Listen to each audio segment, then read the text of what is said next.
नमस्कार दोस्तों, मैं लखन शर्मा दया अर्चन एकेडमी पे आपका स्वागत करता हूं। दोस्तों, आज अपनी इतिहास की दूसरी कक्षा आरंभ हो रही है। यूं ही नहीं मिलते तमन्नाओं के शहर, यूं ही नहीं मिलते तमन्नाओं के शहर, चलना भी पड़ता है मंजिल को पाने के लिए। इसी के साथ दोस्तों हम शुरुआत करते हैं आज की कक्षा।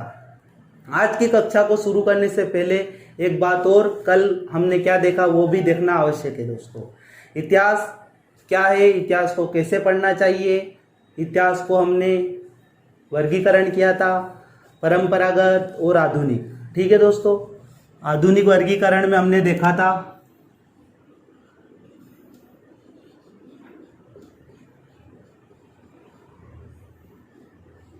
इसमें देखा था हमने दोस्तों प्राचीन भारत,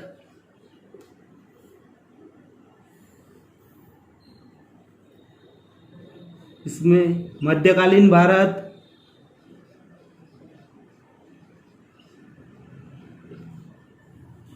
और दोस्तों आधुनिक भारत। ये पिछली कक्षा में हमने देखा था दोस्तों। ये भैया ये वर्गीकरण किस आधार पर हुआ है? शक्ति के केंद्र के आधार पर। ठीक है, और आपको पता होगा कल की कक्षा में आपने देखा है प्रारंभ से 750 ईस्वी, ये 750 ईस्वी से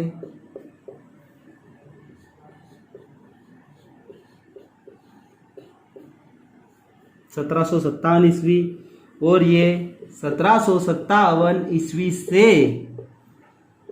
1947 ईस्वी। देख लीजिए दोस्तों, आधुनिक वर्गीकरण किया गया है दोस्तों शक्ति के केंद्र के आधार पर।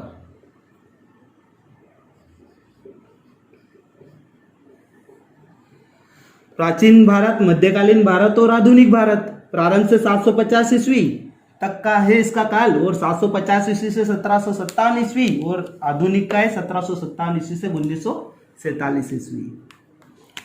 दोस्तों, इसमें हमने देखा था राजा ही सब कुछ होता है।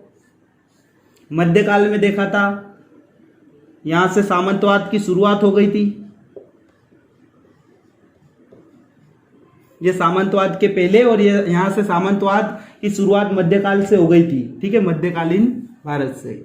उसके बाद हम देखेंगे सामंतवाद के बाद ये ब्रिटिश आ गए थे दोस्तों अपने भारत में,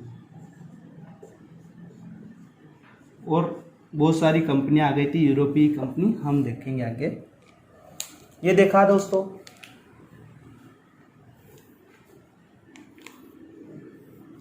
स्क्रीनशॉट ले सकते हैं आप, या फिर वीडियो को पीछे करके नोट भी कर सकते हैं।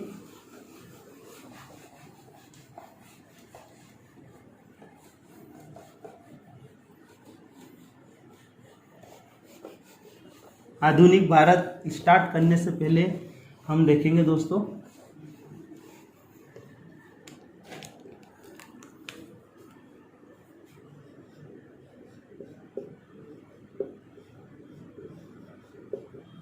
औरंगजेब। इसके बारे में भैया अधिकतर लोग जानते होंगे, मुगल था औरंगजेब। ठीक है, इसकी मृत्यु होती है दोस्तों 3 मार्च 1707 ईस्वी। औरंगजेब मुगल वंश का अंतिम सबसे ताकतवर राजा था दोस्तों। इसने सभी सामंतों पर कब्जा कर रखा था व्यवस्थित तरीके से, इसी के पक्ष में थे सभी सामंत।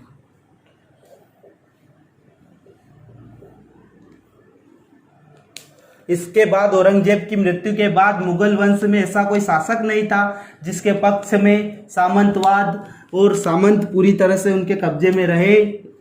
इसलिए इसकी मृत्यु के बाद हैदराबाद,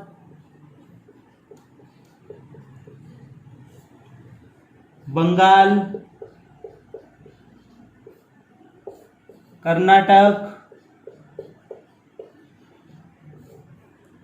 राजपूत, राजपूत में सभी आ गए, आप देख लीजिए जो भी इसके अंडर में थे सामंत, जाट, सभी धीरे धीरे, जैसे कि औरंगजेब की मृत्यु हो गई, उसके बाद में यहाँ पर कोई ऐसा राजा नहीं है मुगल काल में जो संभाल सके, तो हैदराबाद के सामंत ने खुद को राजा घोषित कर दिया। इन्होंने भी ऐसे ही सभी ने अपने को स्वतंत्र राजा घोषित कर दिया। इसलिए यहाँ पर दोस्तों ईस्ट इंडिया कंपनी, देखिए आप, ईस्ट इंडिया कंपनी 1608 ईस्वी में आ गई थी भारत, लेकिन इन्होंने इंतजार किया 1757 ईस्वी तक का। 1757 ईस्वी तक इन्होंने इंतजार किया, क्योंकि दोस्तों ये औरंगजेब जैसे ताकतवर राजा को तो हरा नहीं सकते थे, लेकिन इन्होंने सोचा, ये व्यापार करने हमारे हिंदुस्तान में आए थे दोस्तों, लेकिन यहां पर देखा कि ये छोटे छोटे ऐसे करके इन पर कब्जा हो जाएगा सामंतों पर, तो इन्होंने आक्रमण करना शुरू कर दिया और इन्हें जीतते जीतते ईस्ट इंडिया कंपनी धीरे धीरे धीरे भारत पर कब्जा कर लिया दोस्तों।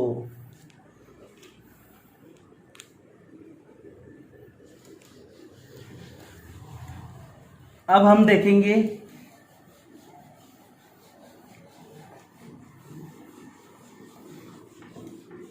यूरोपीय कंपनियों का आगमन भारत में हुआ था, तो किस क्रम में आए थे यह भी हमें देखना।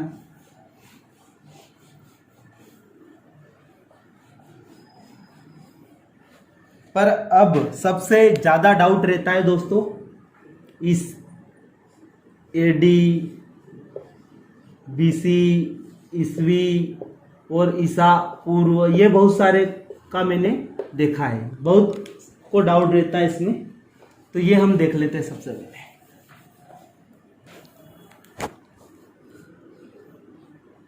ईसा मसीह, इसके इनको बोलते हैं क्राइस्ट इंग्लिश में, इनके बारे में आपने सुन रखा होगा। ईसा मसीह दोस्तों, इनके जन्म और मृत्यु, जब ईसा मसीह के जन्म से पहले हम देखते हैं तो दोस्तों देखते हैं ईसा पूर्व, यानी कि बिफोर क्राइस्ट, और मृत्यु के बाद हम देखेंगे तो ईस्वी, यानी कि आफ्टर डेट। ईसा मसीह के जन्म के पहले ईसा पूर्व, बिफोर क्राइस्ट, मृत्यु के बाद में ईसा, ईस्वी बोलते हैं इसको, ईस्वी, ईसा पूर्व, बीसी, ईस्वी, AD, before Christ, after date, जन्म के पहले और जन्म के बाद नहीं, मृत्यु के बाद। जन्म के बाद और है ना, ये बीसी चलता है और इसके बाद में एडी चलता है। मृत्यु हो जाती है उसके बाद में, जन्म से लेकर मृत्यु तक तो बीसी ही चलता है, उसके बाद में जब इनकी मृत्यु हो जाती है उसके बाद में एडी चलता है।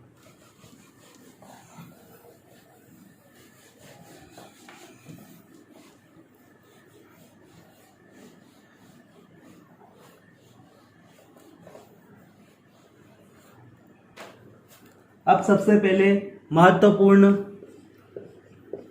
यूरोपीय कंपनियों का आगमन।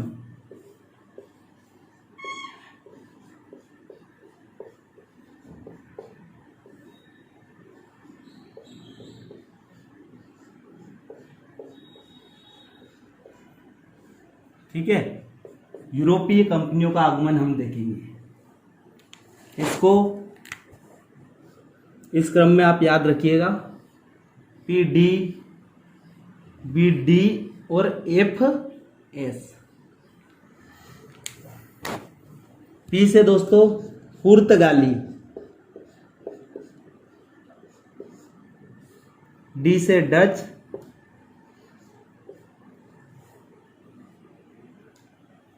ये दोस्तों है बीडी, ब्रिटिश और ये डेनिस और फ्रांसीसी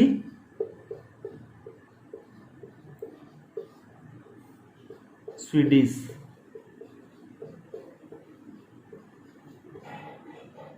ये क्रम है दोस्तों यूरोपीय कंपनियों का आगमन का। सबसे पहले पुर्तगाली भारत में आए थे, उसके बाद डच, ब्रिटिश, डेनिश, फ्रांसीसी और स्वीडिश। आपको ये कोड याद कर लेना है, PDBDFS, PDBDF और S। इससे आसानी से आपको याद हो जाएगा। ये आप नोट भी कर सकते हैं और स्क्रीनशॉट भी ले सकते हैं।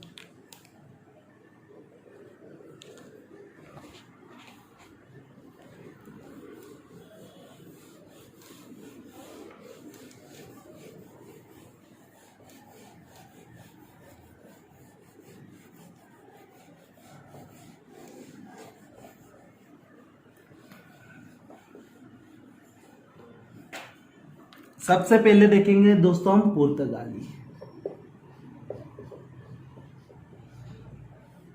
ये कहां से आए थे? तो पुर्तगाल से।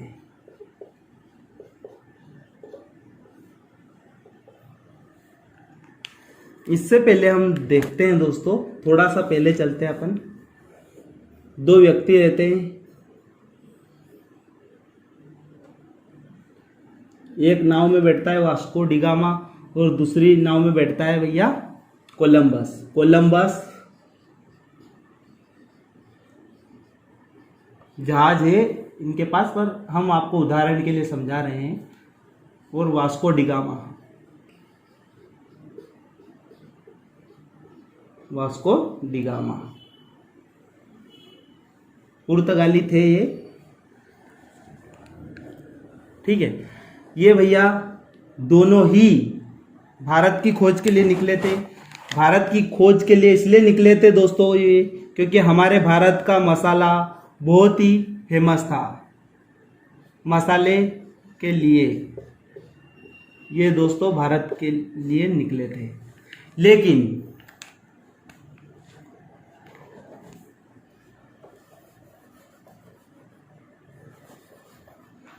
ये कोलंबस जी यहाँ से निकले तो ये 1494 में पहुंच गए भैया अमेरिका।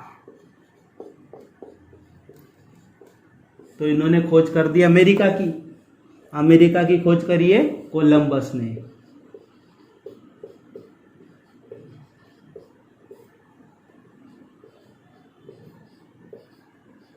ईस्वी में। फिर दोस्तों वास्को डिगामा जी ये निकले, दोनों भारत की खोज में थे, अफ्रीका के रास्ते होते हुए। ये एक जगह रहती है Cape of Good hope,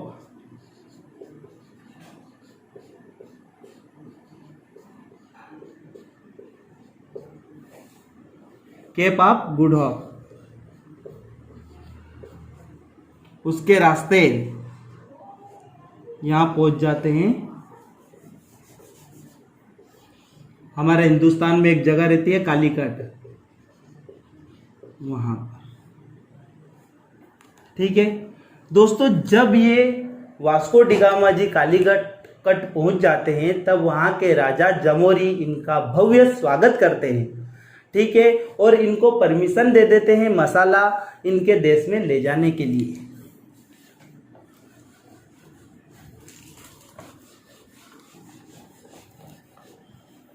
Bharat की खोज 1498 में वास्को डिगामा ने की थी। 1498 में वास्को डिगामा भारत आ गया था, खोज की थी इसने, ठीक है। और 1502 में दूसरी बार भारत आया था वास्को डिगामा।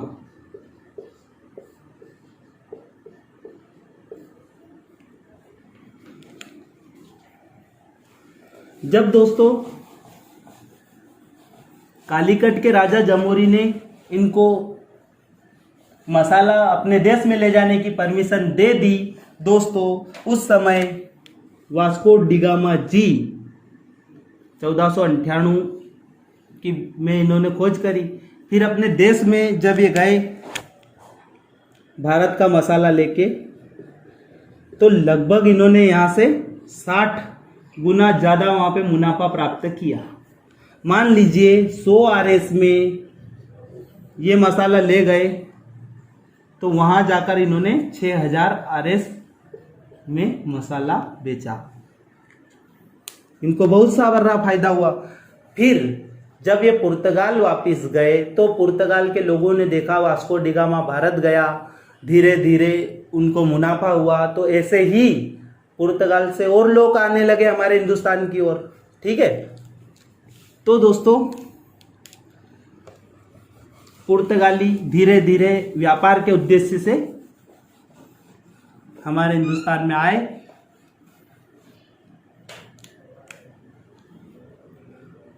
भैया वास्को डी गामा भारत में कौन से मार्ग से आया था, तो आपको टिक कर देना है, समुद्री मार्ग से आया था।